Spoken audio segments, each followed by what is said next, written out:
umeme unaopelekwa pale ni umeme mkubwa wa uhakika ambao na sisi tutagawiwa, tutakuwa tunatumia njia moja na watu wa hospitali.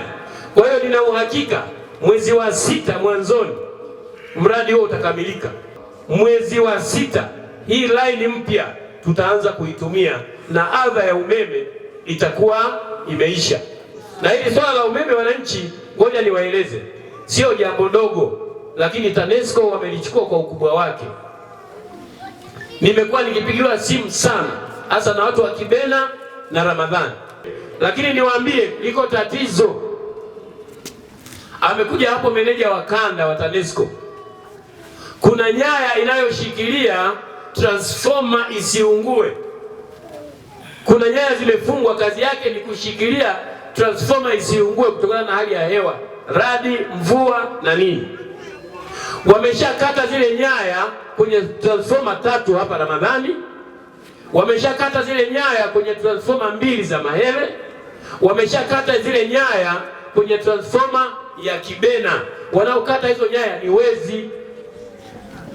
Sasa tumeomba mradi mpya, tayari wanatufungia transformer, lakini sisi wenyewe tunapanda kwenye nguzo kwenda kukata nyaya. Kwangu mimi nimejisikia vibaya sana wananchi. Kwenye eneo hili la umeme nimeona nilizungumze, kwenye kitendo hicho nimejisikia vibaya sana. Kweli sisi kila siku tunahangaika umeme, tumefanya juhudi kufa na kupona. Mpaka wakati mwingine TANESCO hawa mimi nakosana nao. Huyu hapa jamaa anajua jinsi tunavyoingia kwenye maofisi yao na kuwaeleza changamoto zenu, lakini wametekeleza. Halafu mwananchi unapandisha, unakwenda unakata nyaya kwa lengo la kuhujumu, unaenda kuuza kama scraper.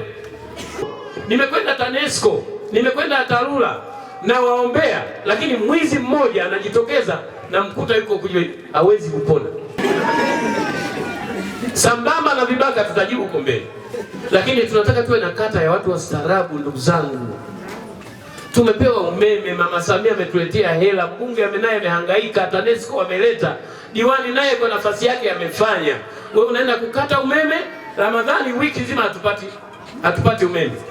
Hiyo ni tabia chafu na tabia ya kishamba. Watu kama hao wanatakiwa wapelekwe wakaishi Mayale. Hapa sio saizi yenu.